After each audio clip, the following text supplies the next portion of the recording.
Hallo und herzlich willkommen zurück bei Othercide. Keine Sorge, ich stehe hier nur gerade, weil es cool aussieht mit meinen Mädels. Ja, ein letztes Mal Othercide, wie angesprochen.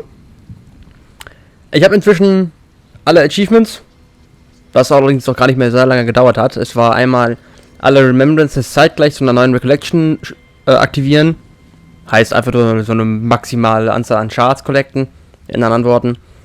Und dann einmal alle Bosse in einer Recollection durchziehen. Nur das ist halt überhaupt kein Problem, sobald du diese Remembrance mit den neuen Töchtern auf Level 15 da hast, weil Level 15 ist das Max-Level. Und egal wie viel Damage hier Grace, Narine, Nenly, Harmony, die 4 bei den ersten 4 Bossen kassieren, das, was die an Vitae verdienen, reicht allemal, um neue Töchter zu kreieren. Die alle auf Level 15 kommen, dann kann man die einfach da reinpumpen und es ist ganz egal, was sie für Damage kriegen, du musst dir quasi keine Gedanken mehr machen. Und damit war dann auch das Suffering ein zweites Mal nach den 4 anderen recht easy gemacht.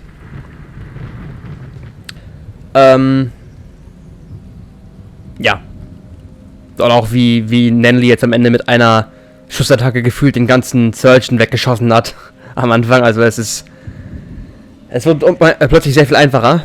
Aber ist auch egal. Deswegen sind wir nicht hier. Trotzdem, das Spiel großes Replay-Potenzial. Wir gehen ins Inner Void. Und ich sage willkommen. Remember. Wo ist denn der Scheiß? Hier, da. Events haben wir leider gar nicht mal so viele. Aber da steht auch nicht allzu viel dran. Dafür haben wir Memories. Und zwar einen ganzen Arsch voll. Und das werde ich jetzt einmal feuchtfröhlich verlesen. Oh Gott, oh Gott. Sind ja ein paar Dinger. Ich weiß gar nicht, wie viele da sind. Hier, warte. Chapter 5 hat 14. Plus 14 sind 28.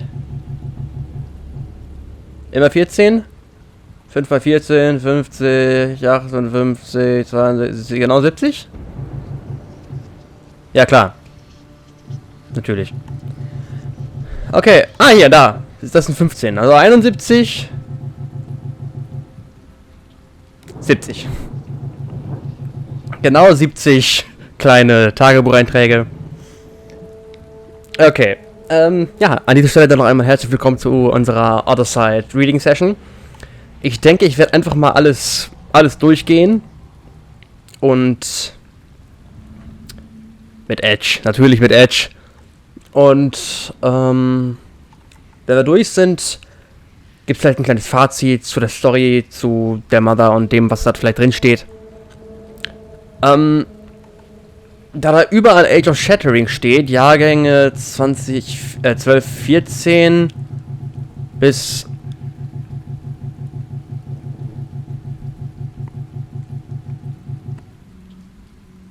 okay.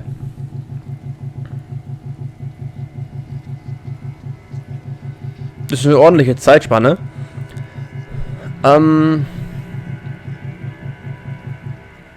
Ich glaube aber Age of Shattering und die Jahreszahl werde ich nicht verlesen.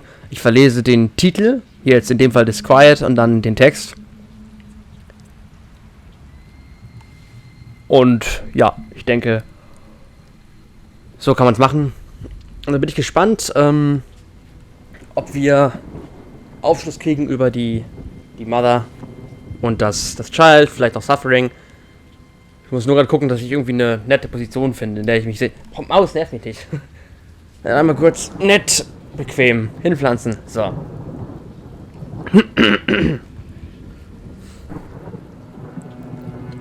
Chapter 1. Disquiet. Is there something on your mind, dear? The way you're chewing on your lip makes me worry you'll bite straight through. Mama's voice is light-hearted, but I can still hear the tinge of worry. Her gaze makes me give in, and I tell her about the voices.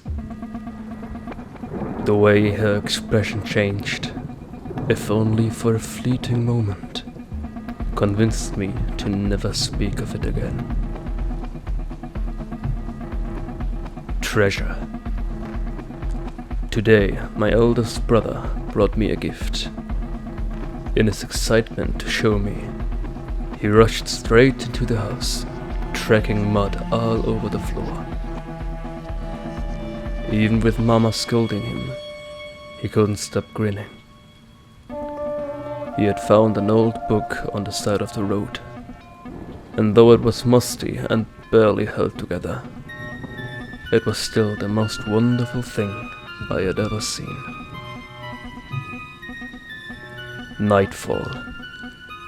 Waits until we are asleep, my brothers and I, before letting his emotions show. However, on the nights I lay awake, I heard his muffled sobs and Mama's soothing voice.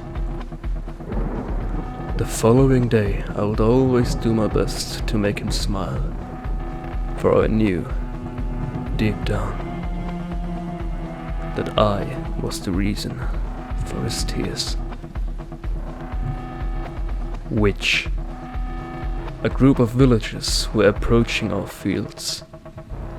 Something was wrong.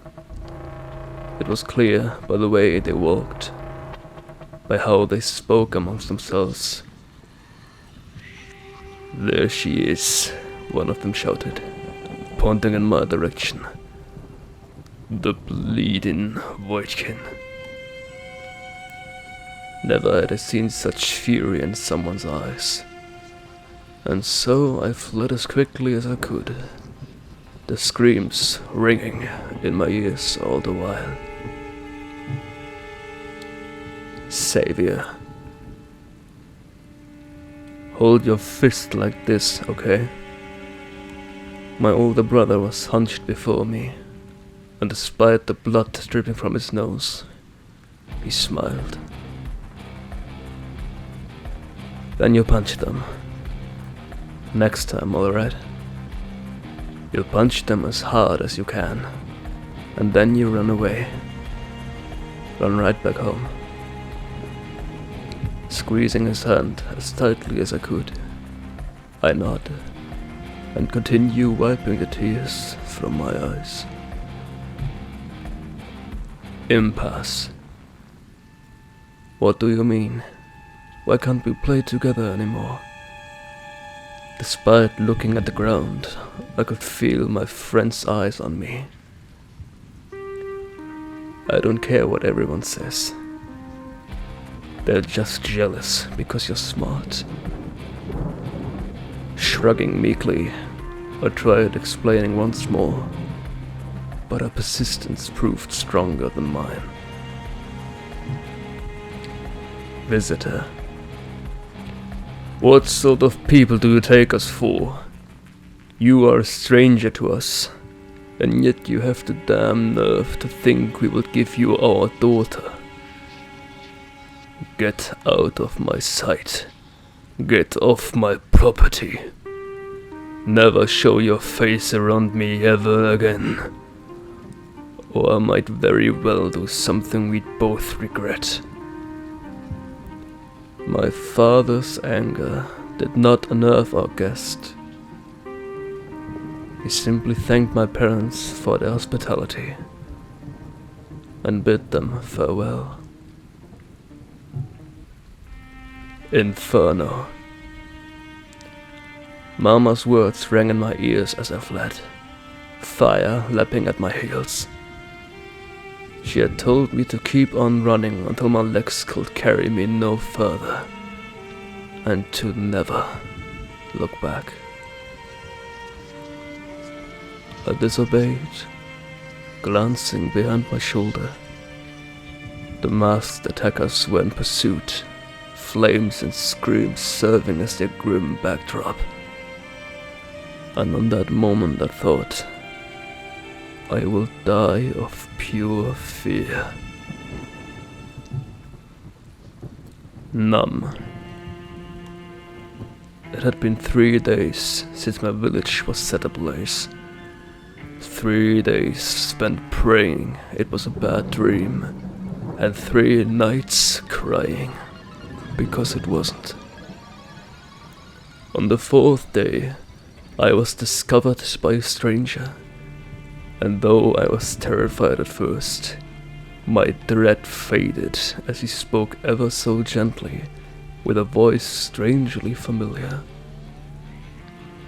By the campfire that night, curled in the large cloak of my new companion, sleep finally came. Departure. "How about," he began, pausing for a moment while a small smile crept onto his face. "The guide." "The guide," I echoed, equal parts confusion and curiosity. The fallen leaves crunched beneath our feet, a light breeze whipping the broken fragments into the air. "Yes, the guide." The words came out with a laugh, paired with a wink. I like to think I push people in the right direction. Discovery. Let me see. This time, it was a demand, not a question. Still refusing, I clutched my injured hand close to my chest, my throat dry from the rising anxiety in my gut. The guide's patience wore out, and once he seized my wrist and inspected it, an overwhelming silence fell over us. "I am taking you to Nostra." His words were heavy with thought, like he was still going through a million things at once. "Best to hide in plain sight." Swallowing thickly, I could do little but nod, catching a glimpse of my palm, already recovered. Wake. Tonight, I woke in a cold sweat, having lived another memory that wasn't my own. The nothingness forms in the pit of my stomach, all-encompassing, drawing in all of my thoughts, until there's nothing but a prickling numbness. While the other Nostra disciples slept, I wept as silently as I could. The whispers in my head were back once more, clawing at my skull. Rush. The wind whips at my face as I dash around the large oak tree for the 13th time, collapsing in a breathless heap on the ground. Warm laughter fills the air, and from beneath the tree, the guide speaks with a bemused lilt to his voice. "What happened, little magpie? Yesterday you ran round it 5 more times. If I am to convince those Nostra heads to send you along to their esteemed swordsman, you ought be able to do a few laps. Now up you get." My lungs burning, I get up again, but not before throwing a fistful of grass in his direction. Chapter 2. Peak. Frost coated a steep mountain path, encasing the rocks in a slippery shell.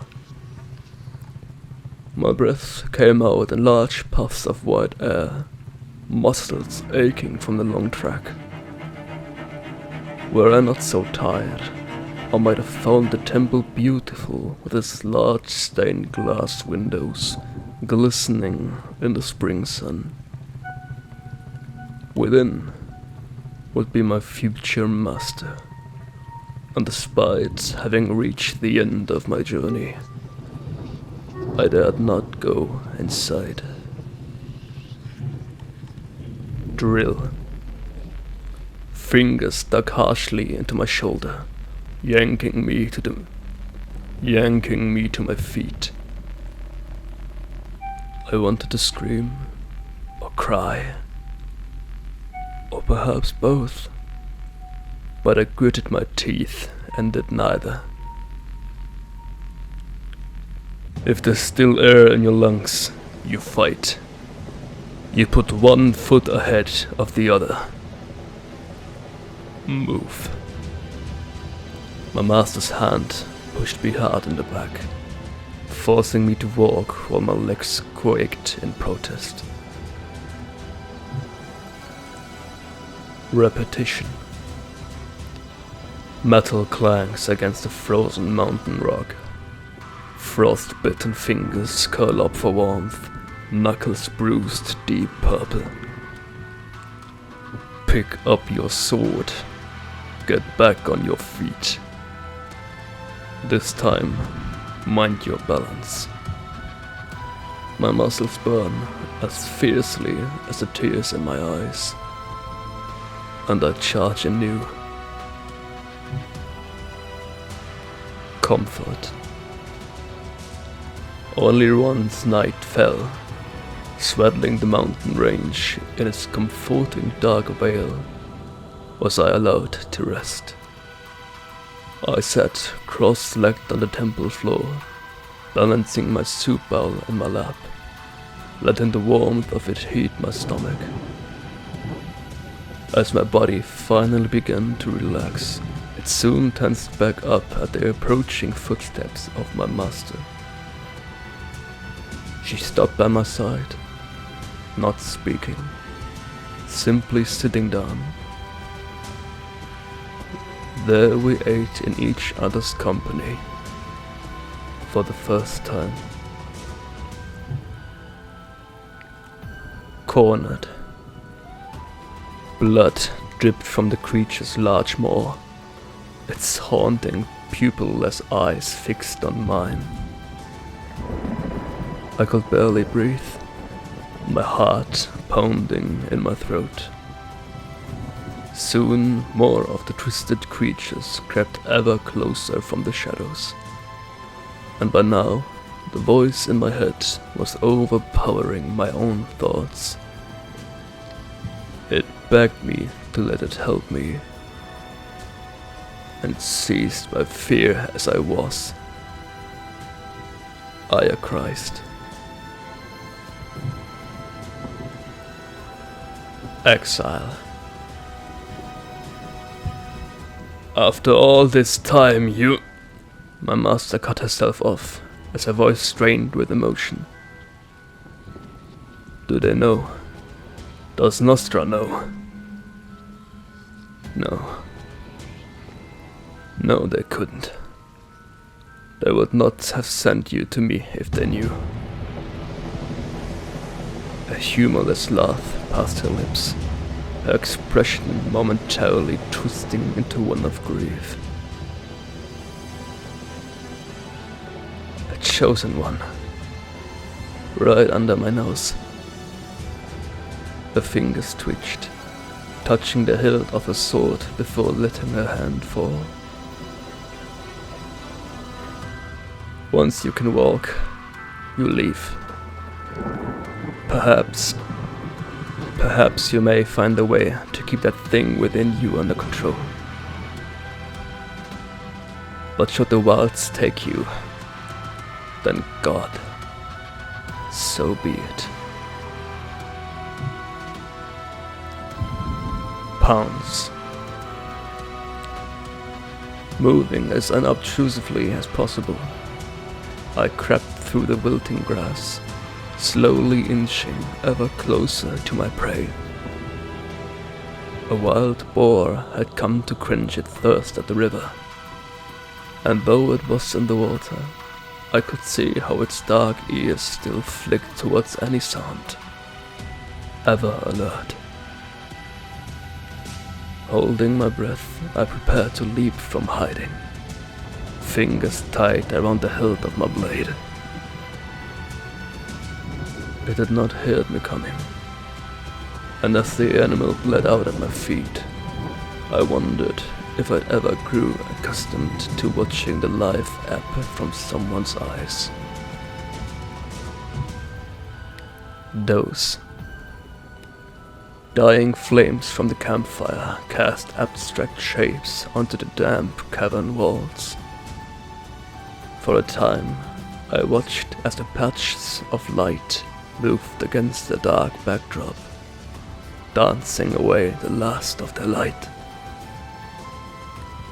As my heavy eyelids drifted close, its voice whispered another apology, lamenting that it had caused my exile.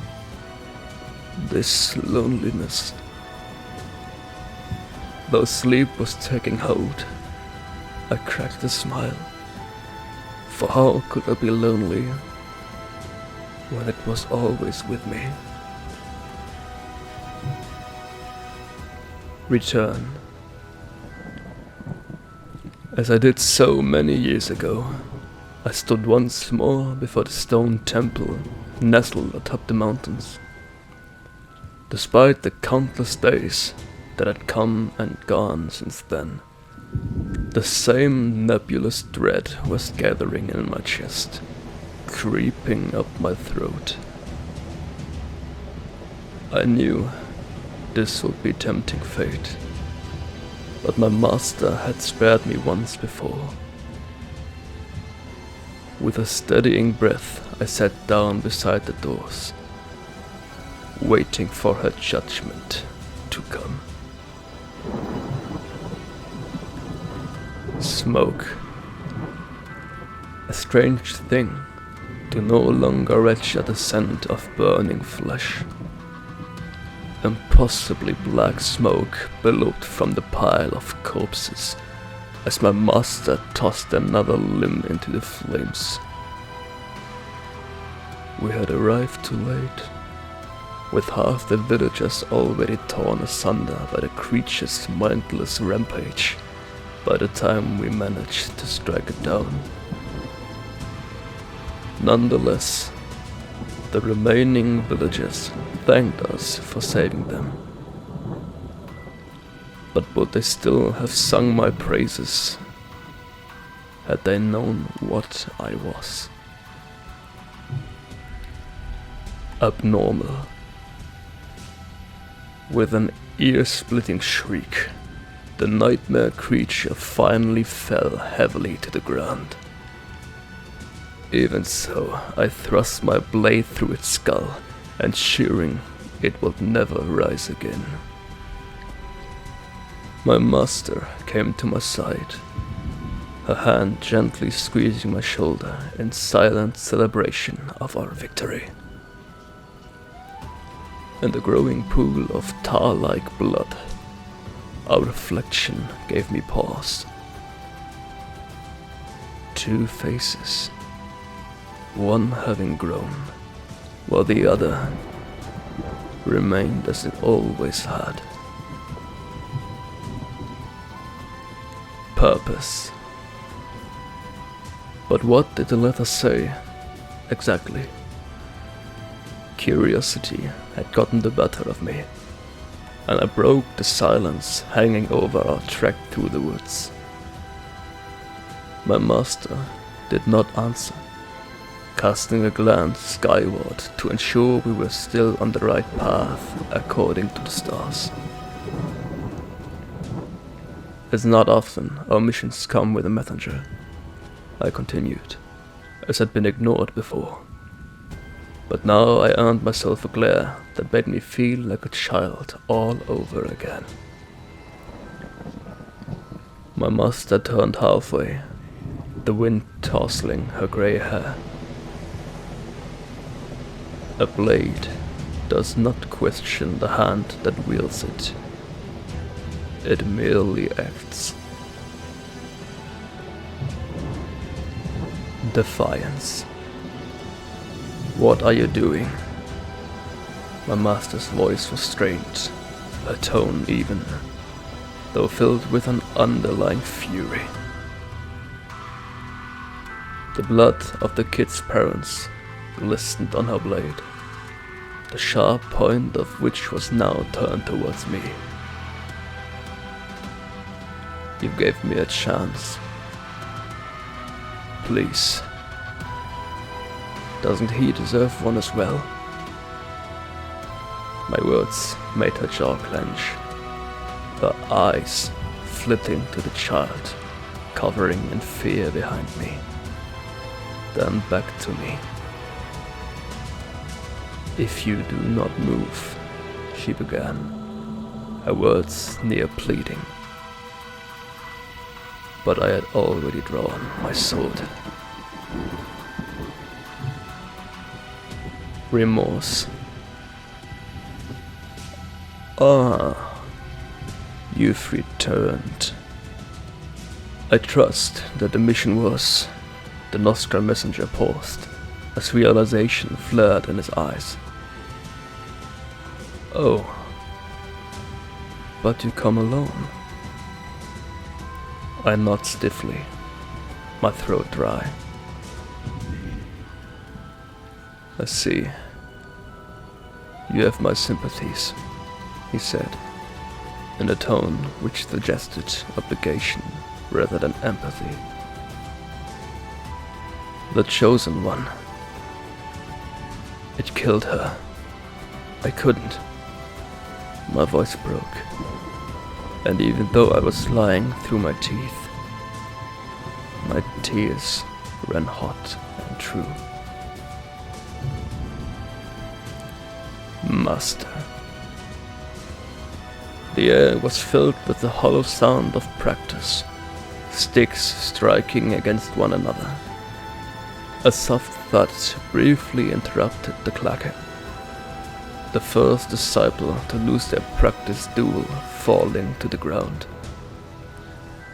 For a moment, I merely observed, a few heartbeats passing while he lay on the ground, before I decided to approach. Kneeling, I offered my defeated student a hand. Rise again. As long as there's air in your lungs, you fight. Chapter 3. Doubt. Get out of there. Now. I said get out. My voice crashed against the stone walls, released with a fury I never knew I possessed. My student paled beneath my gaze, scrambling out of my master's old chambers as swiftly as they could. Her blade was on the floor. Anger faded to shame once I secured it back in its case. Had she ever known what she'd meant to me? And what right did I have, having taken her from this world, to feel such sorrow? Wait. A dull ache had grown in my chest over the years. Perhaps it had always been there, and I was either too tired or stubborn to notice. It has only gotten worse now, rearing its head as I lie between waking and sleep, sucking the joy clean from my bones. Even my other cannot soothe me, as much as it tries. And so, I spend my nights hollow. Reunion. It's not often we get visitors, I began, but my words caught in my throat. The robed figure turned to me, bathed in moonlight, shining through the temple's stained glass window. Memories flashed before my eyes, not my own, yet familiar still. The woman smiled, a smile, one that did not belong to her face. Curious.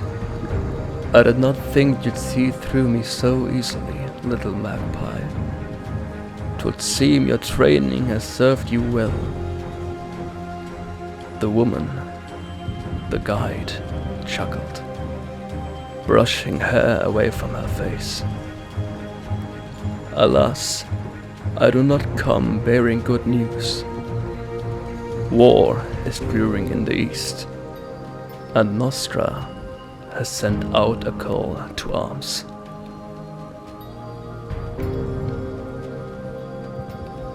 Mobilize. The guide had left in the middle of the night, yet her words still lingered come dawn. Nostra suspected another was involved in the Canian War, as terrors beyond belief had been recounted from the battlefields across the Khan's empire. I am sure now that others need to be pushed back from our world. Perhaps it is on the battlefield that I might find forgiveness. Guardian. They say the Khan's soldiers aren't human, you know. Don't really believe it myself. Probably some hogwash to lower their enemies' morale, I reckon. Besides, we've got a huntress blade. Nothing to worry about, eh? The paladin gave a hearty chuckle, nudging me in the shoulder with a wide grin. My irritation must have slipped through the cracks, for he quickly cleared his throat and corrected his posture. That is to say, ma'am, don't want you or the troops worrying none. Not that I think you're worried. What with your skills and all, and me at your side, but before he could prattle on further, I'd already boarded the ship. Apathy. Sea salt laced my breath as the burning horizon grew ever closer. Nervous shuffling made the ship creak, armored shoulders bumping against one another with metallic clinks. One of the younger soldiers wept beside me, his hands trembling around his sword.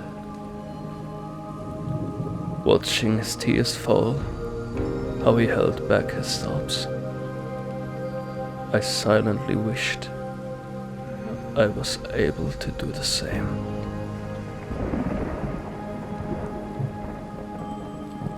Butchery. Our knights pushed the enemy lines further and further back, revealing to us the terrors left in the Empire's wake. Villages littered with the bodies of their own civilians.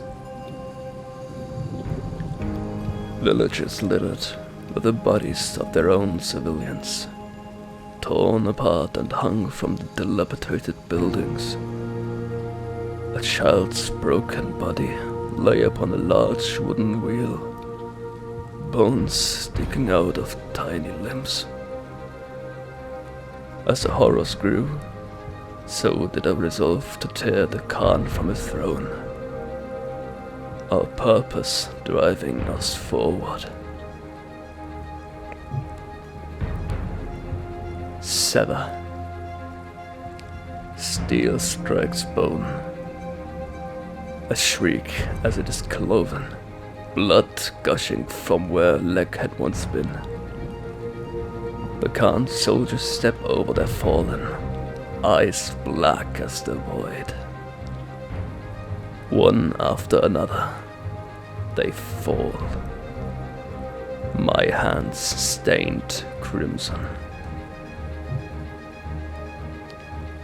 Summoning. as our forces burst through the gates of the capital. The Khan's madness reached its peak. One by one, his soldiers collapsed, the snapping of their bones drowning out the sounds of their screams. From the Khan's gilded palace, a tear began to form. First slowly, as if the very air around it was resisting. Then instantly, a gaping maw in the veil. Our thoughts scramble, my own and my others. A genuine fear of which I had thought myself incapable, blossoming in my chest. The creature manifesting in our reality was beyond our worst nightmares. The paladin's hand found mine, and for reasons beyond myself, I held on tight. Quietus.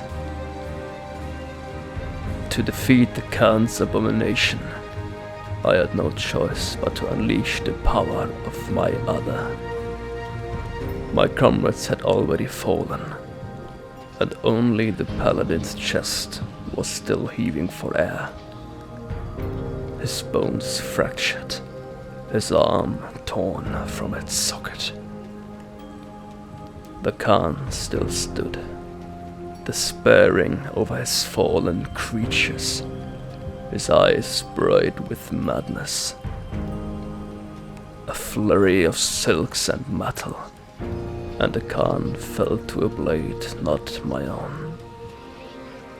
An unknown knight had struck from behind, grabbing the opportunity to end this war for good. I didn't take the time to thank the anonymous hero, and fled with my loved one. Sanctuary. We lay on the grass, halfway between waking and sleep. To think, when we first met, you wanted nothing of me, he said. There is laughter in his voice, crinkles in the corners of his eyes as they meet mine. Who would have thought, my beloved, that we would end up like this? With no answer, I can only squeeze his hand, smiling underneath the setting sun. The shadow of our small farm grows longer over our field. Dissociate. When I felt the spasms, my body rejecting that within me, I left, staggering from our home in the midst of the night. It was as if I was watching myself from somewhere else, that this was not me. It could not be me, for I wouldn't be able to continue if it was. Such grief leaves you numb, a haunting in your own self. Hollow, I waited until my hands were steady again before going back. I could not bear to tell him we'd lost another.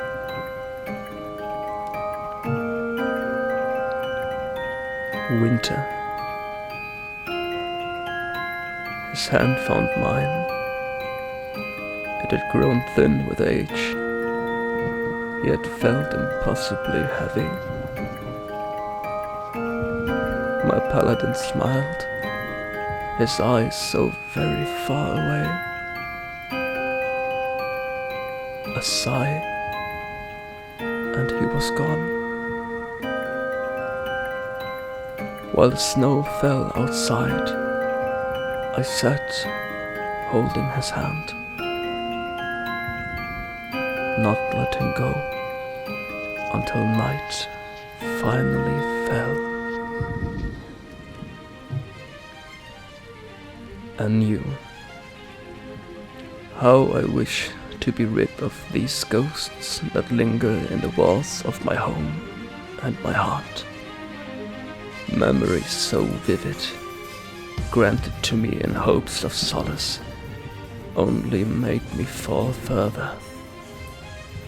I am grateful to have felt, thankful for all I've had, but the lives I've led cling to my soul like lead. Today, I set them free. Fire rising in glowing tendrils across old wood, that which once was rising to the skies in white swirls. I walked away, his broken shield hanging on my back.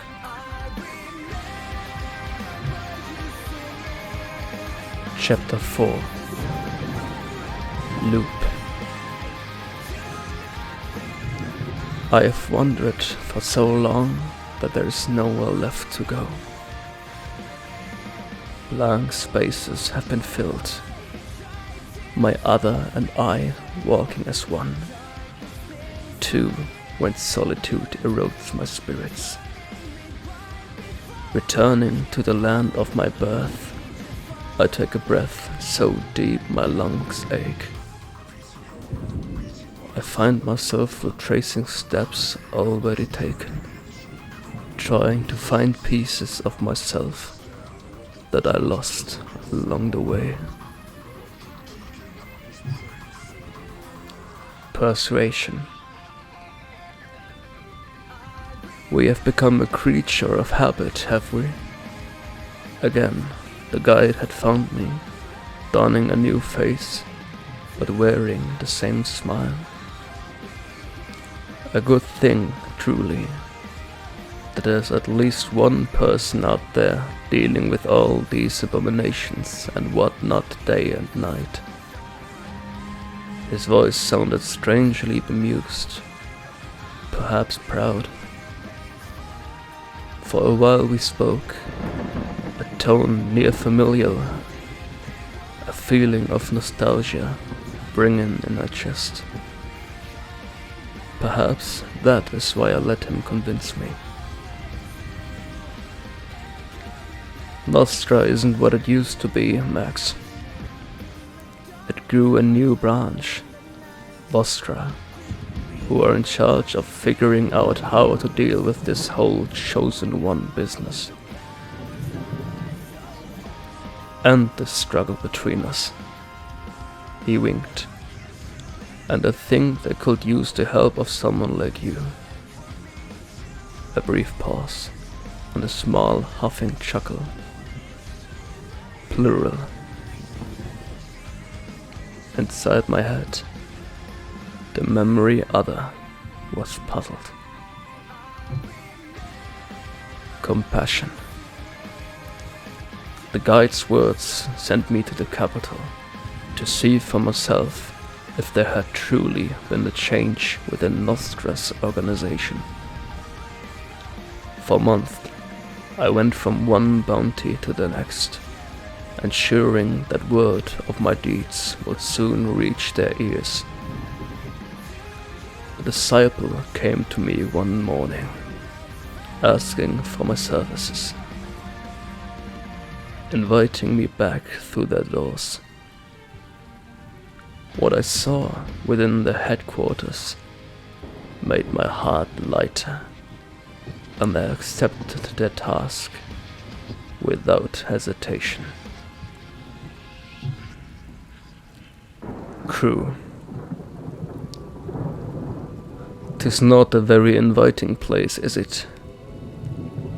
The medium's nose wrinkled, sharp eyes scanning the dark ahead with a look of near personal insult.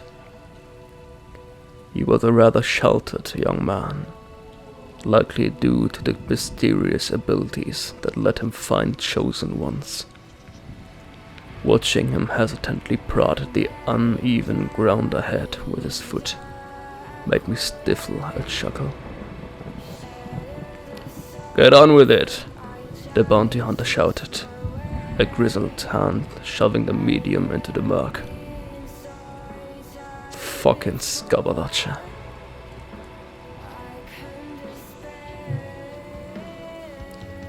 Shelter.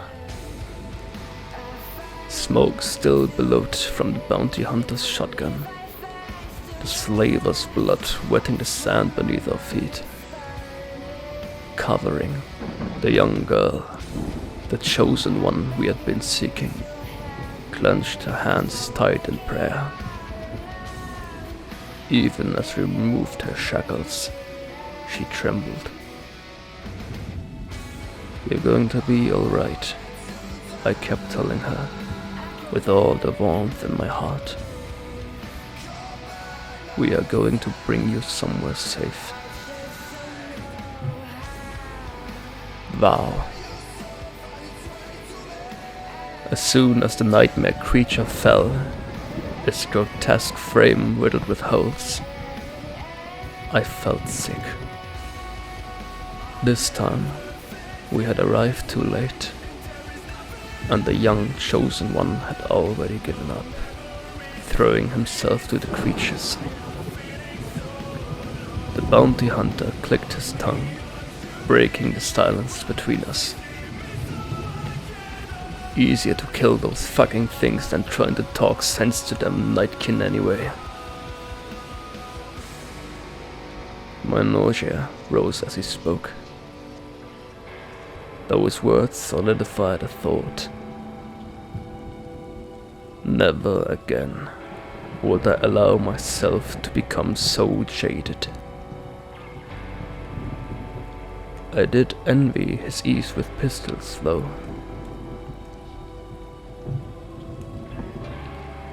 Erase. It was only a matter of time before he found out. I could see it in his eyes one night, a flicker of realization across his face. And that's all it took. Before he had the chance to speak, I placed my hand upon him, whispering an apology before my other wiped the revelation from his mind. The medium's eyes came back into focus, and for yet another night, my nature as a chosen one remained secret. Unmasked. The closer our little group grew, the more lax I became. The medium was by my side the moment I woke, and I immediately realized what I had done, or rather, did not do. My words spilled out quicker than I could form my thoughts, asking him to keep quiet, for I had finally a chance to help those like myself. "I am not going to tell anyone," he said in the end. A small smile, but hesitant smile, on his face. "Just swear you won't make me forget again." The campfire crackled. Ritual. After discovering my identity as a chosen one, the medium theorized that he might be able to use his powers to explore my mind. Our mind. To see through my other and beyond the veil. A glimpse of unreality. Despite my trepidation, he talked me into it.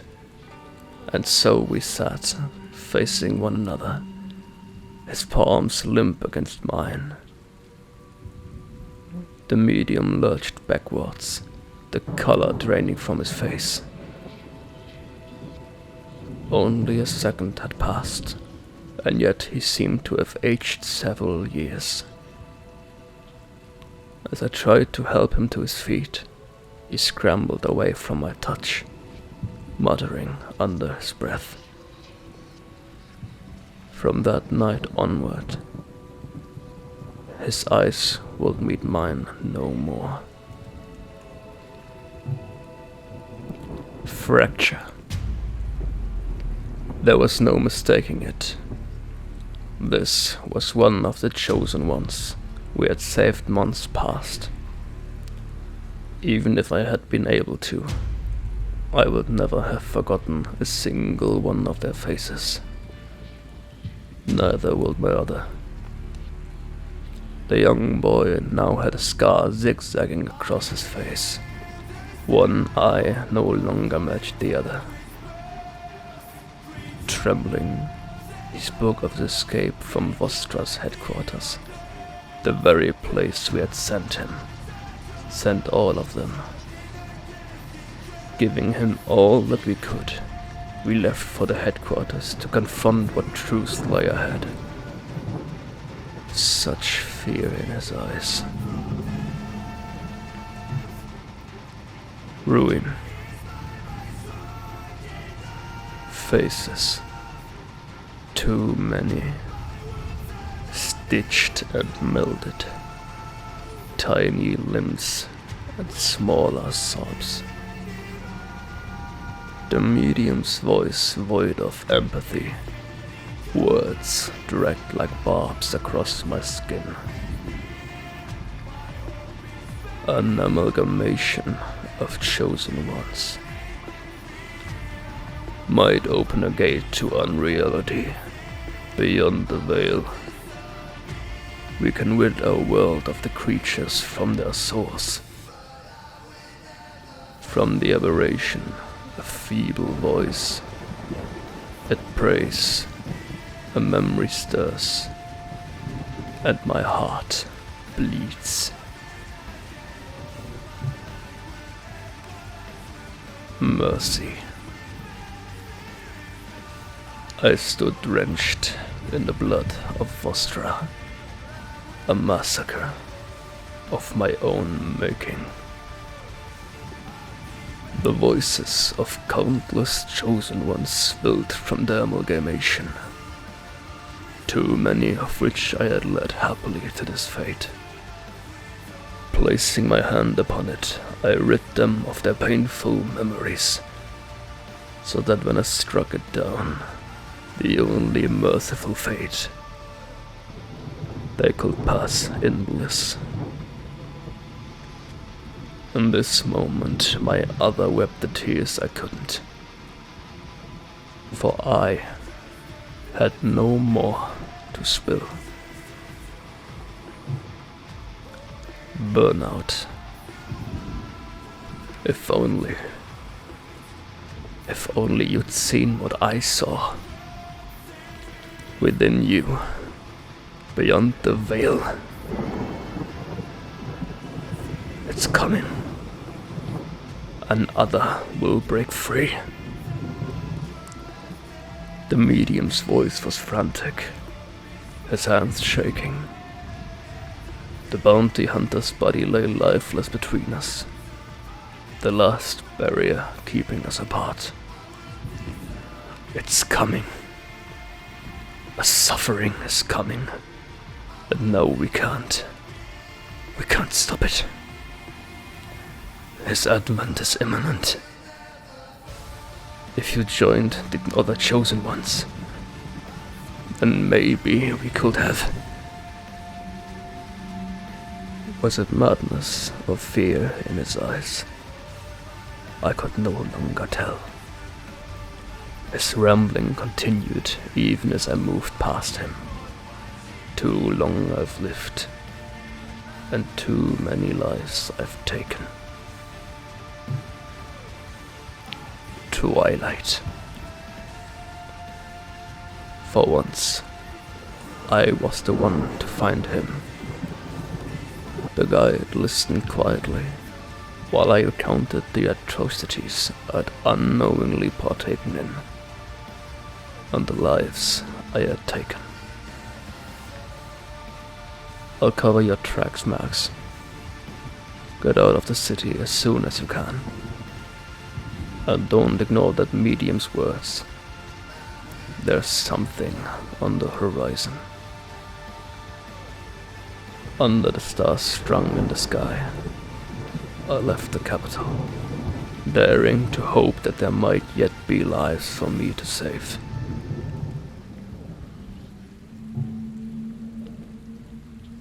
Chapter 5. Persistence. Autumn rain poured from the skies, crashing against bare trees. Before my departure, the guide had spilled what he'd known about this suffering on the horizon, albeit hesitantly. Far to the west, the veil was thinning, while rumors of sacred atrocities grew. This time, I swore, wiping rain from my brow, I would not be too late. Sucker. My other had gradually begun insisting on breaks, their determination growing in counterpart to my own negligence. I sat partially awake beneath a pine, lulled by the faraway cooing of a forest dove. With the sun dripping gold, my brothers and I chased one another through a forest of wheat. Morning came, and so did my gratitude, for the night had been filled with warm memories. Reassurance. Do you not despise me for all the misery you've had to face? The voice was hesitant, barely a tug at the back of my mind. Before my other's doubt could grow, I spoke. Had you not chosen me, my life would still have been filled with both sorrow and joy. With you at my side, I've been given the chance to fight, to keep on going until both I and others may experience more joy than grief. And for that, I will always thank you. I swear I heard him give a sigh of relief. Farewell. Ahead lay the supposed birthplace of suffering, a city all too quiet. The smell of the plague was everywhere. The guide finds me yet again, and what he tells me might be the last thing I hear. His parting gift is that of truth, his voice ever spirited. I am curiosity, and I've always wondered what would become of you, here, at the end of the world.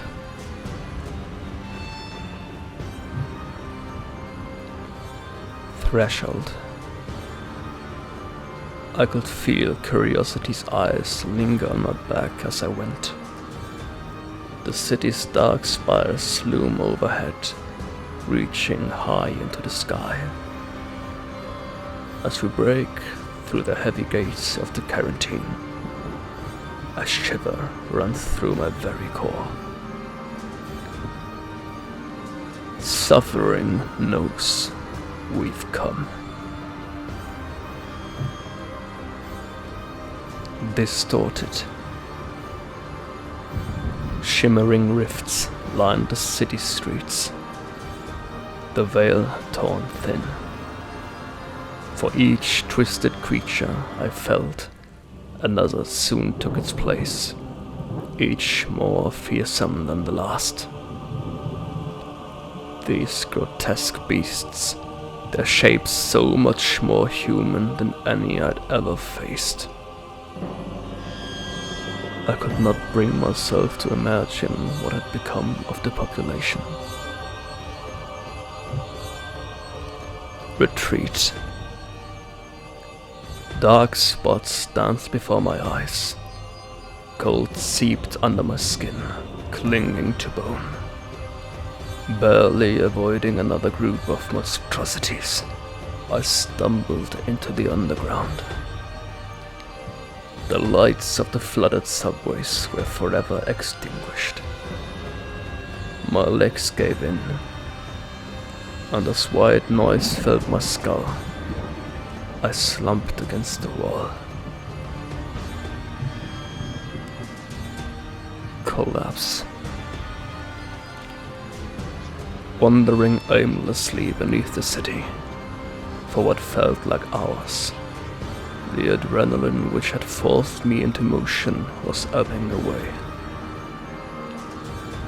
Again, I sank to the floor, a useless heap of flesh and bone. My paladin's voice begged me to rise. Then my master, my family, my other. Alas, even for all of them, my eyelids proved too heavy.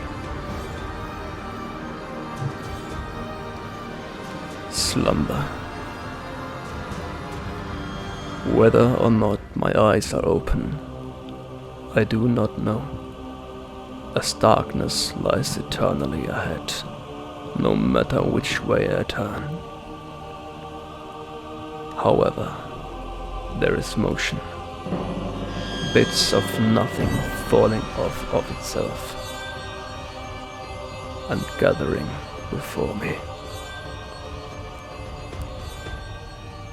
A tangible shape forms, pieces of void peeling themselves backwards, revealing brown skin beneath.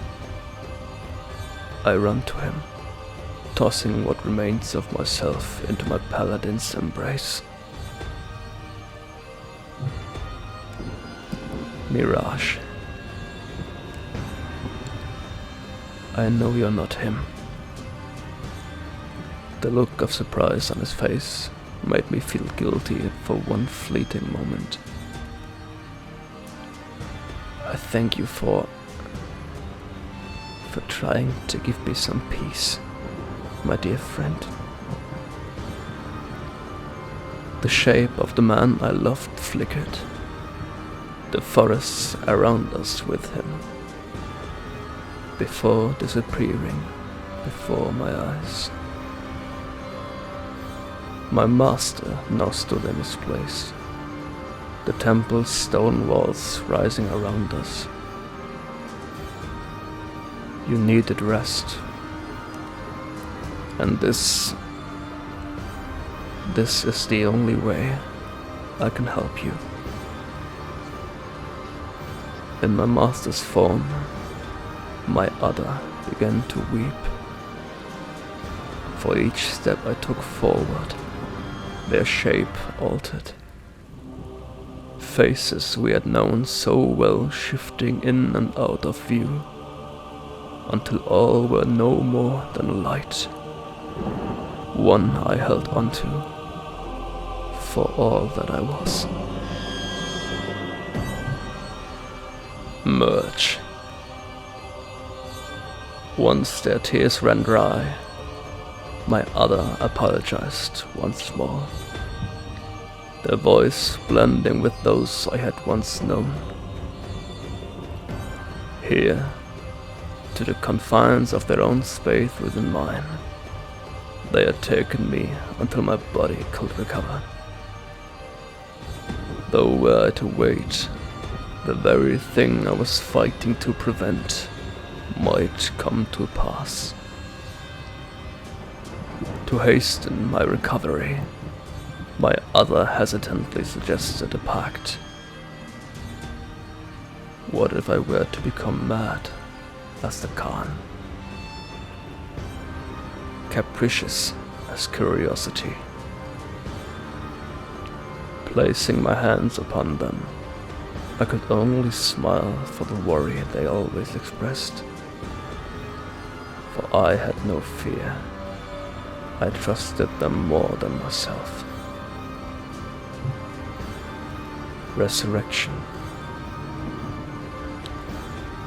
Upon waking, I am calmer than I've ever been. A newfound strength, so unlike what I've previously possessed, pushes me off to the cold underground floor. My head feels lighter, occupied by one rather than two. United, I re-emerge from the depths to face what lies ahead. Epicenter. Even united, carving a path through the hordes of nightmare creatures proved challenging. Never had we witnessed such distortion. Each rift tugging at the veil, a rope on the verge of fraying. Beneath the towering spires of the city's church, I can no longer tell what belongs to this world or the veil. On the steps sits the vessel of suffering, a chosen one, as I once had been.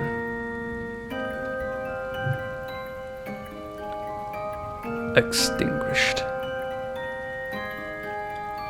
His scream sends ripples through the air, leaving holes for claw and bone to creep through. Skin tears from my arms, my voice dead in my throat. I try putting one leg in front of the other. Then there is nothing. I wanted to see you one last time, my dear friend.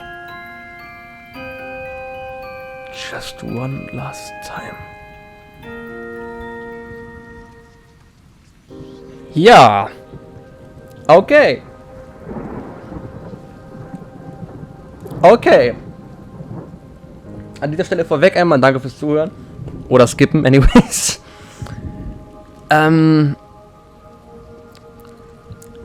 Ich war zwischenzeitlich tatsächlich unsicher, um wen es geht. Als hier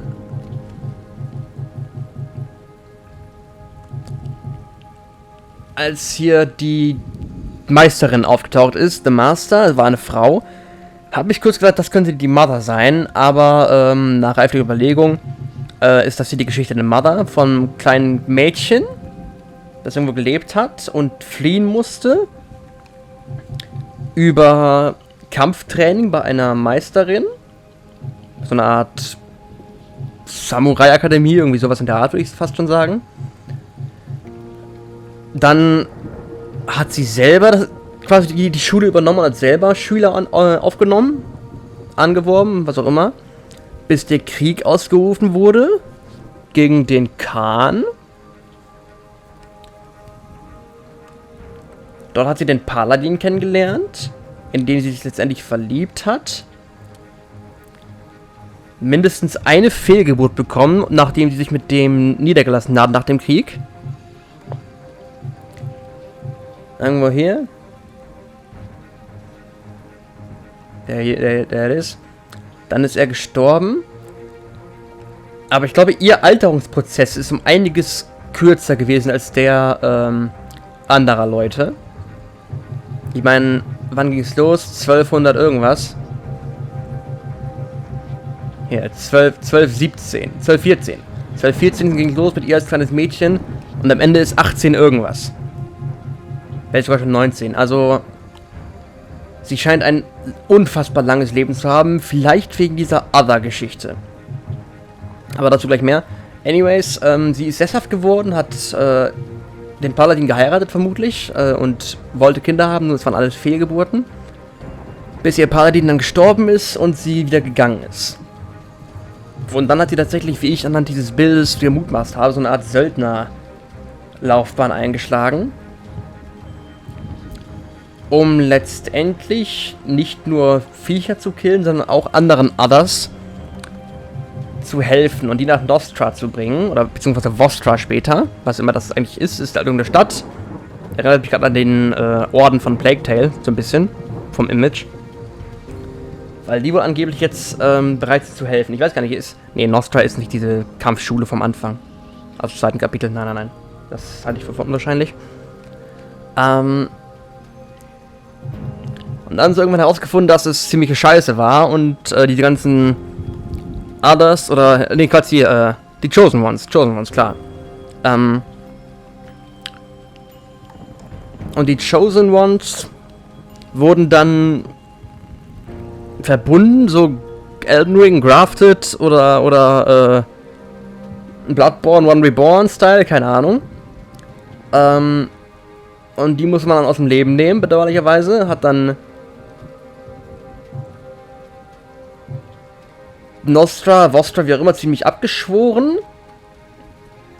Und ist abgehauen. Und dann ging's in die Mother-Phase, mehr oder weniger. Und man hat von Suffering erfahren. Von dem Guide, welcher Curiosity ist. Neugier. Und nachdem sie dann ewig gestruggelt hat mit ihrer anderen inneren Seite, dem Other, wobei ich noch nicht genau weiß, was das jetzt eigentlich ist, ist sie letztendlich in die Stadt gekommen. War da nicht auch ein Name? War das noch Nostra? Nee. Adelaide, supposed birthplace of the suffering, a city all too quiet, ja. Das ist die Stadt, wo ich das Tutorial gespielt habe. Da bin ich sehr, sehr überzeugt von. Mit so einem U-Bahn-Tunnel, wo sie dann letztendlich die Kraft verloren hat, wegen ihrem Other auch drin und den Erinnerungen und bla. Und dann hat sich ihr Other irgendwie mit ihr wirklich verbunden und sie sind zu einem geworden. Infolgedessen zu der Entität, die wir als die Mother kennen. Und ich glaube, wo war denn das? Da. On the steps sits the vessel of suffering, a chosen one, as I once had been. Ist das Child? Quasi im Moment, als wir das im Tutorial gesehen haben?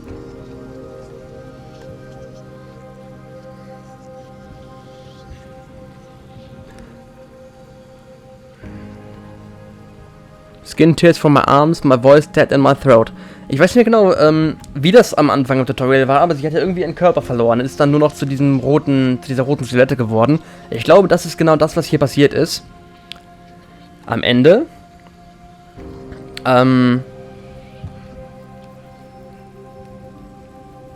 Aber darüber hinaus ist das ja nur noch Vorgeschichte der Mother eigentlich. Ich meine, was haben wir für Charaktere? Erst war sie zu Hause, als kleines Mädchen hatte ihren Bruder, ihren Vater und die Dörfer. Und sie musste es halt geheim halten, dass sie ein Other One ist.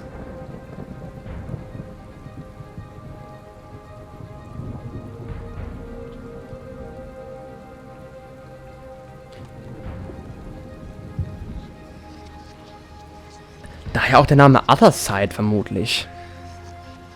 Klar.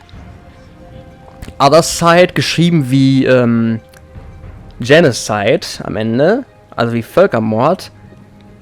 Mit anderen Worten, die vollständige Auslöschung und Ausmerzung der Others.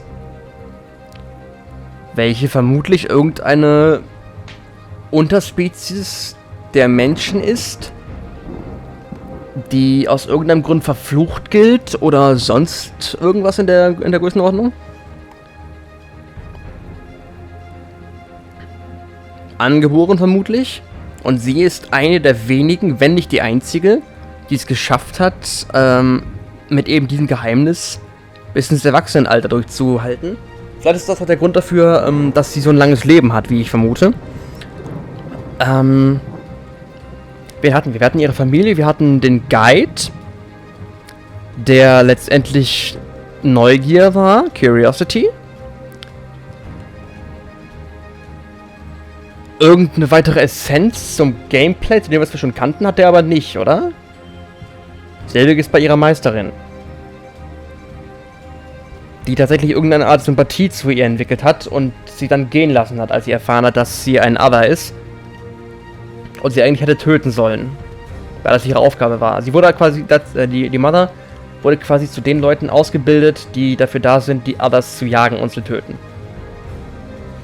Und das ist quasi wie die Hunters in Bloodborne, die Kernessenz der Töchter und deren Kampfkunst.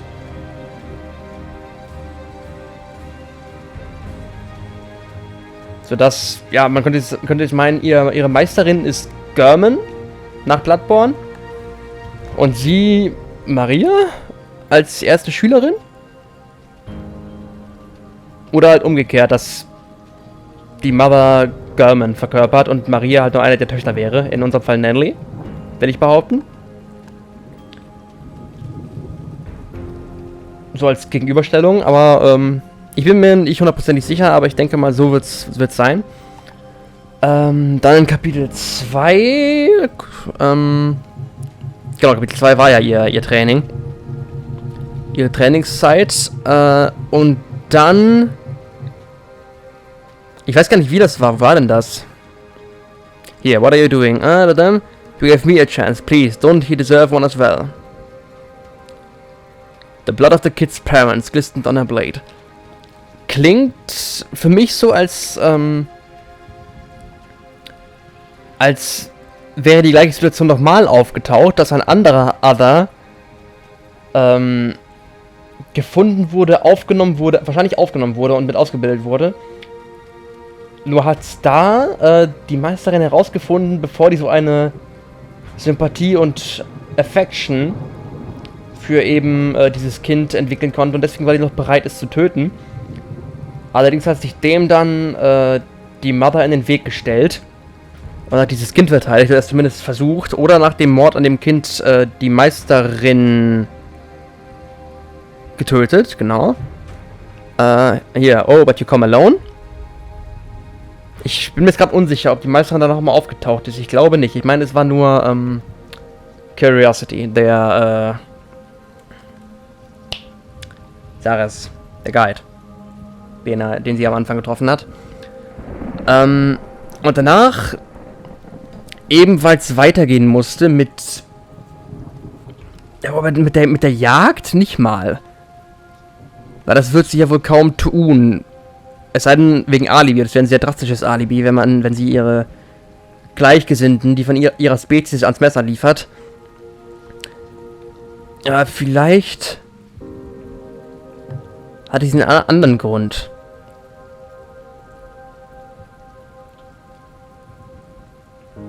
Sie hat auf jeden Fall die gleichen Worte benutzt. Here, rise again. As long as there is air in your lungs, you fight. War, glaube ich, ähnlich wie das, was der Guide am Anfang gesagt hat, oder? Nee. Wo war denn das? Da. If there's still air in your lungs, you fight. You put one foot ahead of the other. Move.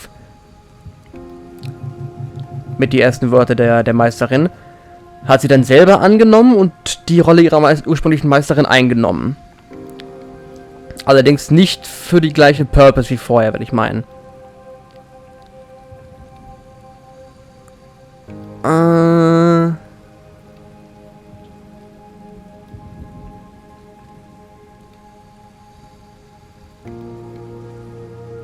What right did I have having taken her from this world? Sie hat also mindestens zu einer Schülerin oder einem Schüler, zu einer Schülerin eine ähnliche Bindung aufgebaut wie ihre Meisterin zu ihr selbst. Jetzt ist die Frage, ob das auch eine Other war, diese Schülerin, und die Mother genauso reagiert hat, obwohl sie selber eine Other ist, genau reagiert hat wie ihre Meisterin damals selbst. Hier von wegen, get out of here, now I said get out. Get out of there, so rum.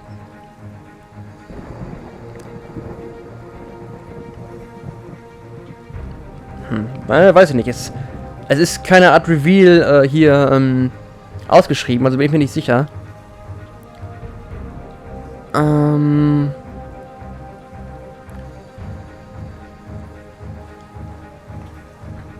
bin immer noch nicht eingestiegen, was genau dieses Other jetzt ist, was für eine Kernessenz es hat. Klar, es ist irgend so eine andere Identität irgendwie, oder so eine Art Geist in ihrem Körper. Aber warum? Wie kommt es dazu? Dazu habe ich jetzt noch kein Wort rausgefiltert. Jedenfalls ist dann der Guide wieder aufgetaucht, hier, genau. Und hat von dem Krieg im Osten erzählt, gegen den Khan. Und dann hat sie ihre, ich nenne es mal Akademie, verlassen, vielleicht mit ihren Schülerinnen. Und ist mit in den Krieg gezogen, hat da den Paladin kennengelernt. Und tatsächlich zum ersten Mal die Liebe kennengelernt. Alles mehr oder weniger Emotionen, die sie von früheren Zeiten nicht kannte. So eine... Also ich weiß nicht ganz genau, aber es klang am Anfang so, als wäre ihr ein Bruder der Einzige, der zu ihr gut wäre. Dass ihre Eltern und der Rest irgendwie weniger... wegen ihrem Geheimnis weniger Affection für sie hätten. Aber das bin ich mir nicht ganz sicher, also das möchte ich nicht in Stein meißeln. Das hat sie dann den Paladin lieben gelernt, tatsächlich im Krieg. Der hat fast sein Leben verloren und danach hat sie sich mit ihm schwer verwundet und quasi des Kämpfens nicht mehr fähig zur Ruhe gesetzt. Und irgendein unbekannter Ritter hat diesen Khan niedergestreckt. Wir wissen aber nicht, welcher das war. Was vielleicht einfach wirklich nur ein random Dude war, der keine größere Relevanz trägt. Es muss ja nicht immer direkt ein heldenhafter Charakter sein, der komplett ausgefleischt ist, der halt sowas macht. Das kann halt immer passieren. Ist nur unüblich bei einer Story in dem Sinne. Bei der fiktiven Geschichte. Ja, dann kam ihr Familienleben mit dem Paladin. Das lief leider gar nicht so gut. Ich weiß nicht, vielleicht kamen die Totgeburten wegen dem Other, wegen dem anderen Spirit. Weil dieser Geist irgendwie vielleicht zu viel Energien geschöpft hat oder der Körper halt zwei Leben schon versorgen musste oder sowas und deswegen die Kraft des Körpers nicht gereicht hat, um ein Kind auszutragen. Also hier ist I could not bear to tell that we'd lost another. Also es ist öfter als einmal passiert, dass sie eine ja, nicht mal Totgeburt, eine, wie nennt man das denn?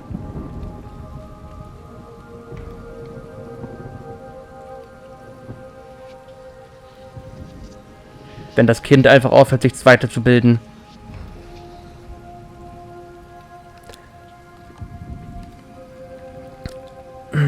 Ich weiß gar nicht genau. Wenn, Totgeburt war in meinen Gedanken immer so ein plötzliches Wort. Dass das Kind einfach die Geburt nicht überlebt, wegen Schwierigkeiten. Aber wenn man das zum Beispiel im 6. oder 7. Monat schon, jetzt mit Ultraschall und so weiter, schon sieht, dass das Kind sich nicht weiterentwickelt oder nicht am Leben ist. Und es trotzdem noch ohne zu leben weiterentwickelt wird, falls es das überhaupt geht, keine Ahnung. Bis die Schwangerschaft schließlich durch ist und dann halt nur noch raus muss. Ist das dann auch noch de facto eine Totgeburt oder hat man dafür schon einen anderen Begriff? So wie es ein Füßling ist, wenn es mit den Füßen zuerst rauskommt, das Baby. Weiß ich nicht. Es kann natürlich eine Totgeburt sein, klar, das ist, was das ist. Aber ich frage mich, ob es dann einen Eigenbegriff zu gibt. Jedenfalls klingt es für mich hier jetzt gerade so, als hätte das Kind in ihrem Körper aufgehört zu leben und aufgehört sich weiterzuentwickeln und wäre einfach dahin geschrumpft. Aber ich weiß es nicht. Kurz danach ist ihr Paladin gestorben, inzwischen wahrscheinlich im Alter. Ich meine, hier, wann war der Kampf?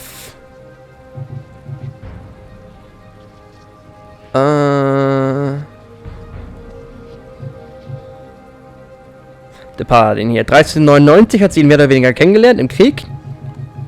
Und 1457, das sind 58 Jahre später, ist er gestorben. Wenn die Zeitrechnung so funktioniert wie unsere. Was ich erstmal erwarten würde. Also, fast 60 Jahre. Fast 60 Jahre waren die zusammen. Wow. Das ist eine krasse Zeit. Auch für heutige Standards. Wenn man sich jung verheiratet. Du müsstest ja mit 20 Jahren schon heiraten, wenn du mit 80 dann noch zusammen sein möchtest. Meine Güte. Das ist eine Seltenheit. Das ist ein richtig krasses Ding. Nur sie, guckst du dir an, sie ist quasi nicht gealtert. In all dieser Zeit. Vermutlich wegen ihrem Other Spirit. Und danach hat sie das schöne Familienleben hinter sich gelassen und wieder in eine Welt der Gewalt eingetaucht.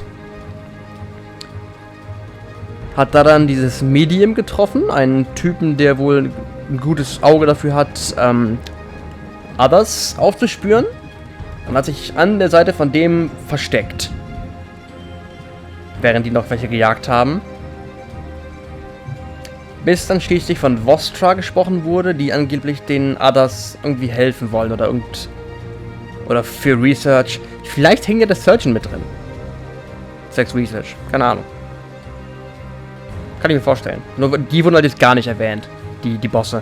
Als am Anfang ein Visitor kam, in Kapitel 1, als sie noch ein kleines Mädchen war und es hieß, ein Visitor kam, der dann von dem Vater rausgescheucht wurde, habe ich kurz an den Deacon gedacht.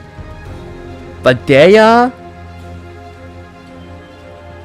der Ultra-Arsch ist, sag ich mal, von dem, neben Suffering, von dem, was man weiß. Wobei Suffering halt mehr so eine kosmische Entität ist und weniger ein Charakter, in dem Sinne. Anyways, dann haben die hoffenweise Others gesucht, die nach Vostra geschickt, da wurden die Ron Reborn-mäßig zusammengegrindet und letztendlich dann von dem Medium und ihr gekillt. Oder nur von ihr, weiß ich gar nicht mehr genau. Und dann wurde Vostra so ein bisschen zerschlagen. Und sie hat die Stadt wieder verlassen. Und genau, das Medium hat sie gewarnt vor dem Suffering, dass es kommen wird. Und der Guide, da ist er, hat es nochmal bestätigt. Und dann kam die Reise zum Suffering selbst. Und wie ich denke, die erste Begegnung mit dem Child, die am Anfang der Story kam. Jetzt muss ich noch kurz überlegen, welche Quoten hatten wir in den Trailern? The other has come for the chosen one.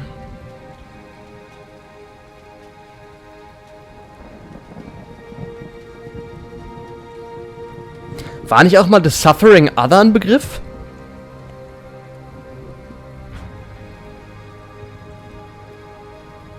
Ich meine, es wirkt jetzt gerade noch so, als wäre Suffering einfach aufgetaucht. So wie jetzt alle möglichen übermächtigen Antagonisten in Film und Serie. Die Weißen Wanderer. Meinetwegen auch Morgoth und Sauron, auch wenn die eine große Backstory haben natürlich. Haben die Weißen Wanderer in den Büchern vielleicht auch, keine Ahnung.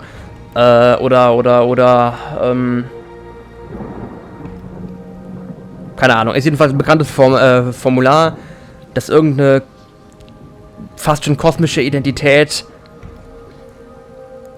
auftaucht und man muss erstmal gucken, wie kriegt man dieses Ding jetzt klein? Wie kommt man da überhaupt gegen an als normaler Mensch? Sowas. Dieses übliche, sehr effiziente Fantasy-Formular. The other has come for the chosen one. The chosen one ist in dem Moment klar das Child. The other ist also entweder the suffering other, wenn es das als Begriff gab, oder die Mother selber. Nachdem Mother, fällt mir jetzt auf.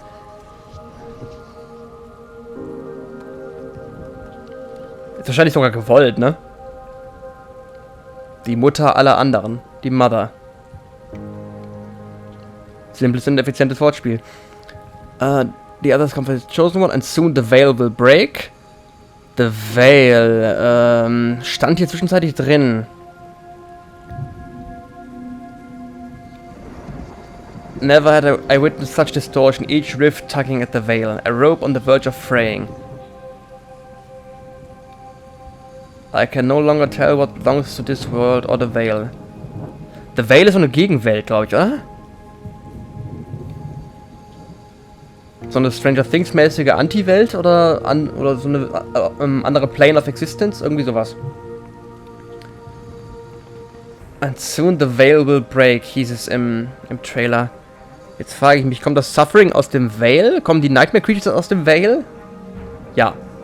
Ich glaube schon, oder? Die Corrupted Creatures, die Nightmare Creatures, die Cultists. Aber die Cultists vielleicht noch gar nicht, aber die Nightmare Creatures und deren Essenz kommen vermutlich aus dem Veil.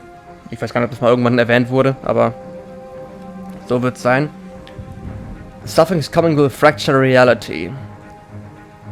Mit anderen Worten, das Suffering aus dem Veil mit all den finsteren Kreaturen schwappt über in die Realität, in die normale Welt und macht da alles zunichte.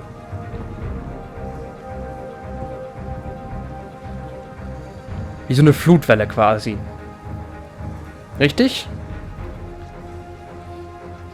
I can give you my daughter's birth from my soul. The rest is up to you.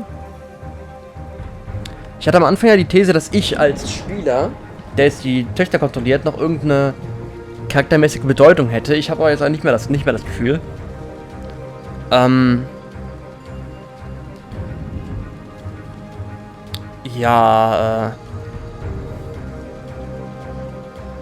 Das ist zur Vorgeschichte der Mother. Was ist mit dem Child? Ich meine hier, bei den Events... Adrenaline. In a fit of pain and despair, the child lashes out against one of his doctors. Das Kind setzt sich zur Wehr. Scalpels and scissors pierce the child's flesh while gloved hands held him in place. Das klingt mir so, als wäre das Child tatsächlich vorher auch in Dingens gewesen, in Vostra, nachdem die Mother die dahin geschickt hat, wo dann diese psychopathischen Experimente gemacht wurden. Infection, meine Fresse. A sickness eats away at the child's flesh. He wishes for a death that will not come. Aber wir wissen, das Child wurde vom Deacon irgendwo im Keller eingesperrt. Lost. As he lay on the cold floor, the child tried to remember the faces of his family. Mit dem wütenden Blob unten drunter sehe ich gerade. Gloom. Over time, it took longer and longer for the child's eyes to adjust to the light.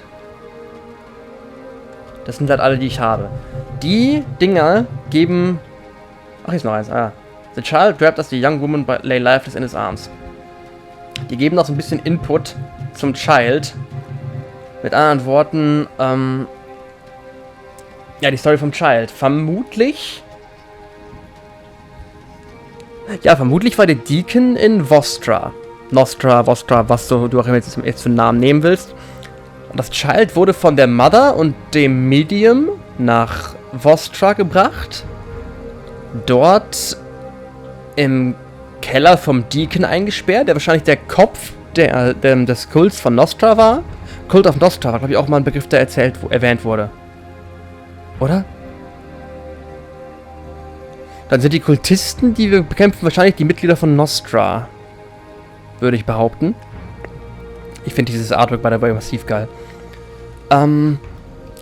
Das Kind unter anderem, unter vielen anderen, nur dass er halt besonders war als Vassal des Sufferings, was zu dem Zeitpunkt wahrscheinlich noch keiner wusste,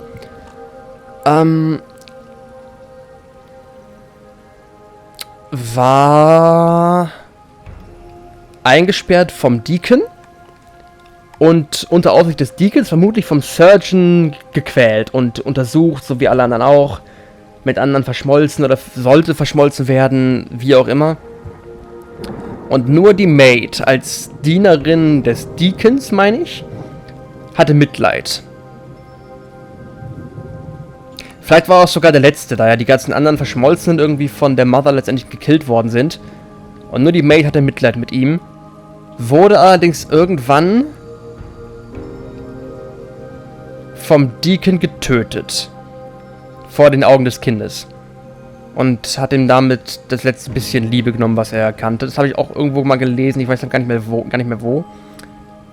Der vierte Boss, das Child selber, ist klar, muss dann ja irgendwie aus der Gefangenschaft entkommen sein.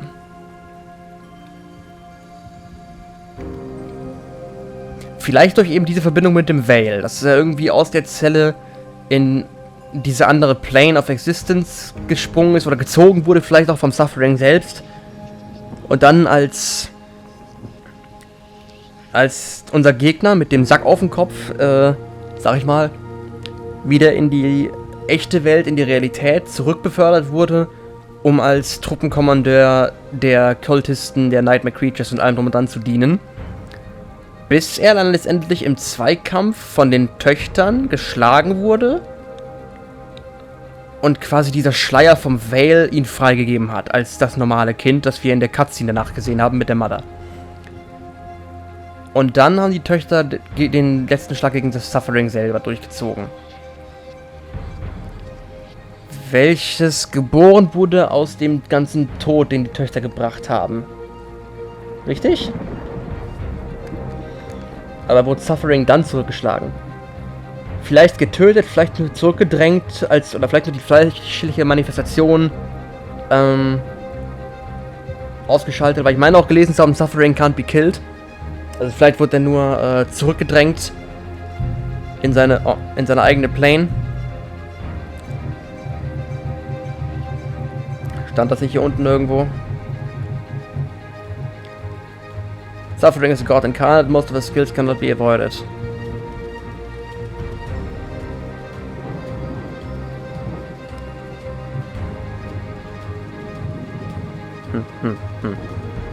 Na, a god incarnate. Wahrscheinlich eine Gottheit von einer anderen Plane of Existence und deswegen vermutlich unsterblich, aber zurückdrängbar. Die Bright Souls, genau, nach den Gedanken, sind das die Others? Beziehungsweise die anderen Chosen Ones, die die Mother und das Medium gesucht haben? I've lived for hundreds of years and I have lost the taste of life during this immortal journey. My only goal was to protect the veil, no matter the... Protect the veil? Okay, dann ist der Veil eher die Mauer. Die Mauer zwischen der Gegenwelt, wo die Nightmare Creatures sind, und der echten Welt. No matter the cost, did all his pain and suffering lead me to this fateful moment? Was failure inevitable, my dear friend? We have gone through so much sorrow. Can you even remember my name? Through death I will guide you. My dear friend. Auch am Ende der letzten Memory. I wanted to see you once more, my dear friend. Redet sie mit dem Child? Wenn ja, was ist das Child? Ist das Child dann eine Reinkarnation ihres Guides oder des Mediums? Nicht des Paladins, das kann man ausschließen. Ich weiß es nicht. The Red Mother, what really happened? I cannot say. We have exchanged our realities, my dear friend. My body is... Ach, my dear friend ist wahrscheinlich der Dingens, ne? Das Other in ihr selbst. My body is gone, but my spirit follows you. Together we can stop the chosen one of suffering. Ich glaube, ich bin der dear friend. Sever the link that unites them. I offer you my memories. Shape our daughters and send them to stop suffering before it is too late. Okay, ich glaube jetzt, Ringeling. Die Mother ist die Mother. Die Red Mother ist, das spirituelle Überbleibsel der Mother, nachdem ihr Körper, vernichtet wurde. Und my dear friend bin ich. Und ich bin the Other. Ich als Spieler, der die Töchter kontrolliert, bin vermutlich ihre andere Hälfte. Die versucht hat, sie immer so ein bisschen aufzuheitern durch das Angesicht ihres Paladins und sowas. Nur jetzt waren wir verbunden. Nach den Memories am Ende. Dann ist ihr Körper, oder unser Körper, vernichtet worden und hat 2 Seelen ausgespuckt. Sie und mich. Nur hat sie... Ihre Kraft beruht halt auf ihrem Körper, auf den Skills, die der Körper gelernt hat. Und beziehungsweise die Kräfte des Others sind eher spiritueller Natur. Und dadurch entstammen... Oder die Töchter müssten von ihr entstammen. I can give you my daughter's birth from my soul, the rest is up to you. Aber ich denke mal, dass ich als Spieler dann wirklich das Other bin. Aus ihr. A child. Everyone wears a mask to hide their true nature. Adopted and then locked up by the deacon, ja. The chosen one has lived in the shadow of man. Okay, adopted. Ja gut, adopted kannst du auch sagen, wenn die rüberbringen. Dann unter dem Vorwand, ja komm zu uns, wir helfen dir jetzt. In the shadow of mankind and daylight, dying from the plague but made immortal by suffering. Okay, ja. The child was caught in an infernal spiral of continuous pain. Wegen der Connection vom Suffering wahrscheinlich nicht degraftet wie die ganzen anderen Viecher, die getötet wurden. The child was caught in an infernal spiral of continuous pain, strengthening his host and gaining immeasurable powers. An ideal specimen for the surgeon and his doctors, yeah? The child's body undergoes 1,000 tortures, exploring the farthest reaches of immeasurable pain. When hope came in the form of a young servant, the child finally perceived the human warmth that he had missed so much. An innocent love was born towards the sister who he refused to let near him, fearing she would be contaminated.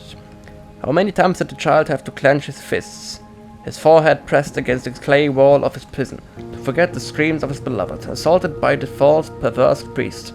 And yet, despite the dangers, the young servant visited the child tirelessly every night. She descended the stairs leading to the cellar with only a simple candle for light, in order to sing a lullaby to calm this trapped and sick infant. She promised him that one day they would be free, that there was still hope to cling to. This makeshift idyll was shattered when the deacon discovered the schemes of his servant. Seized with black anger and pernicious jealousy, he locked the maid in a cellar, condemning her to death. Agonizing and feverish, the young woman died in the arms of the broken child. The last dikes of his soul gave way, and the child roamed in a flood of hatred, fully binding himself to the suffering other. The suffering other, there we go. He saw the world would be his as he fell into obscurity. Ja. Obscurity wird wahrscheinlich synonym sein für diese Gegenwelt durch den Veil hindurch. Ja, ich glaube, ich habe es entschlüsselt. Und wenn ich es nicht entschlüsselt habe, bin ich sehr zufrieden mit dieser Aussage. Ich kann noch mal kurz die Bosse durchgehen. Human madness knows no limit, as long as it has cause to feed on. The surgeon was convicted to the righteousness of his own actions, and would have been able to use logic to justify any of the deadly drugs he injected into the helpless child. Blinded by his thirst for success, his science still could not save him from disgrace. Now corrupted to a substantive marrow, the surgeon is nothing more than an empty shell of harmful convictions steeped in hatred. Scheint auch so, als wenn er ein Guter gewesen wäre, der nur die richtigen Ziele hatte, nur mit total unmenschlichen Methoden. Aber er dachte, glaube ich, das Richtige zu tun. The Deacon. Any human heart can hide a core of pure cruelty, a blackened viscid tumor. Pushed by a divine voice, the Deacon adopted a child, but his heart was already too sour to love the poor creature. When the infant contracted the plague, the man of God locked him in his cellar, flooded and covered in clay. Disgusted by this disgraceful child at first, his revulsion evolved into hatred. The deacon never embraced a moment of virtue. He worked tirelessly to spoil and defile innocence in all its forms. Protected by a hypocritical faith and a carnivorous smile. Corrupted by suffering's powers, the deacon became a shameful pig, barely hidden under a thick layer of organic clay and sticky bile. A Pandora's box of his own sins. A gaping lock is engraved on his chest, and he wields a scepter shaped like a key. Er ist ein Arschloch. Vielleicht nicht ganz natürlich entstanden, aber ein Arschloch. The maid. This orphan lost her parents, swept away by the plague, and became a servant to the deacon. Humming the rusty notes from a music box, the young maid pulled out a lullaby. A fragile flame in an ocean of darkness, especially for the miserable and contagious child trapped in the cellar of the deacon. A few words survive time and ages. Do not fear, I will be here. Your pain is falling away.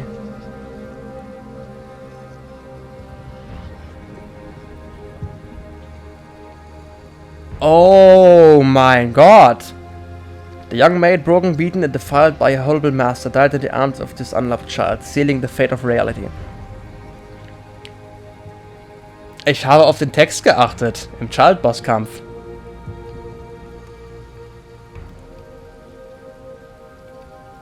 Als der Refrain anfing. Wie war's? I remember your singing, to ease the suffering. Do not fear, I will be here, your pain is falling away. Das ist original der Text von dem Song im Child-Boss-Kampf. Boah, das ist ja cool. Das ist geil. Wow. Okay, the child. Locked in the dark corner of a flooded cellar, alone in endless night. The child grew up in a house of pain and torture until he became the chosen one of the suffering other. Moment. Einmal schlucken. Capable of shaping and giving life to his own traumas. This Prince of Darkness has but one goal, to give this cruel world what it deserves in return. With a shrill cry, he breaks the veil and tears reality, allowing his dark companion to be born into the world of the living. The dark corner is created, a place frozen in space and time between the two worlds, where souls and flesh coexist to feed the nucleus of suffering. The Dark Corner ist dann wie so ein Nullpunkt im Schleier, im Veil, richtig? He breaks the veil and tears reality. Und der Dark Corner ist quasi die Trennwand zwischen Realität und der Gegenwelt. Where souls and flesh coexist to feed the nucleus of suffering. Among all the others in the Pantheon, suffering is one of the oldest and most powerful. Ist das Pantheon die Gegenwelt? Invigorated by human pain for millennia, his power and influence have grown to bring him closer to the veil, linked to the child. Suffering gratified its host with immortality while feeding on his misery. When his chosen one fractured reality, suffering was incarnated as an egg, a nucleus of pure greed that awaited only one thing, to finally exist. Klingt für mich jetzt gerade so, als wenn in dieser Gegenwelt, namentlich dem Pantheon, wenn ich das richtig habe, sowas existieren wie göttliche Entitäten, die quasi Emotionen entsprechen. So zum Beispiel Leid, Suffering. Vielleicht auch Freude, Fröhlichkeit, sowas, Liebe vielleicht auch.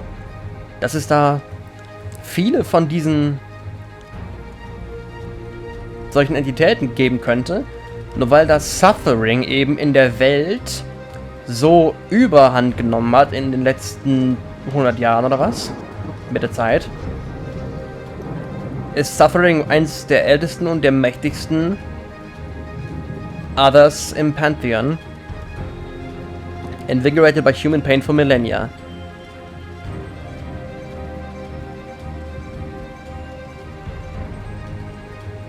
So wie in D&D quasi, dass die Götter davon ihre Stärke ziehen, wie viele an sie glauben. Und so hatte das Suffering irgendwann genug Kraft, um in die Realität überzuschwappen. In dem Sinne. Thus the Abyss creature became a god in our world, a divine being thirsting for torment and painful grace. Suffering had always wanted to taste the exciting bouquet of reality, the tempting music of hells and the suave beauty of torture. Nourished by the daughter sacrificed in the fight against the child, Suffering is now ready to reign over reality and shape the world his own way. Watch the white roses blossom. Was die White Rose damit zu tun hat, weiß ich noch nicht, aber ich denke, ungefähr so könnte es sein. So ist zumindest mein Headcanon jetzt gerade und das gefällt mir sehr gut. Ja, die Artworks sind so sick, ganz im Ernst. Ohne Scheiß. Wurm habe ich auch sehr lange nicht gesehen.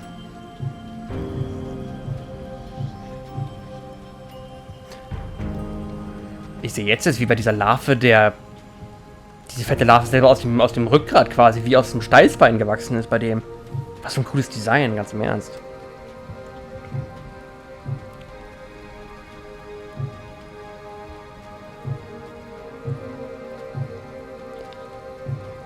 Ich finde das sehr interessant, wie die normalen Creature immer irgendwelche humanoiden Gesichter bekommen haben, wenn die sich weiterentwickelt haben. Das ist eine sehr interessante Designentscheidung. Und quite cool, not gonna lie.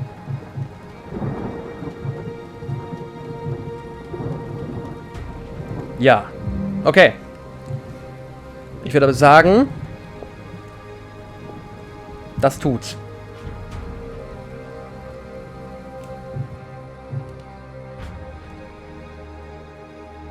Ich denke, das tut's. Ja. Das würde ich sagen, ist meine Interpretation der Story. Und der Kernessenz. Und ja, ich habe schon in der letzten Folge Worte des Abschieds gesagt. In diesem Sinne also ganz kurz einmal noch vielen Dank fürs Zuhören, fürs Mitgedanken machen. Und jetzt verabschiede ich mich wirklich von Othercide. Werde bestimmt nochmal reinhauen und nochmal spielen. Vielleicht mal den anderen Spielmodus ausprobieren, der auch noch einfacher sein soll, meine ich. Da kannst du irgendwie heilen, glaube ich. Und dann mal gucken, was demnächst so kommt. Alles klar. Vielen Dank fürs Zuhören. Tschüss.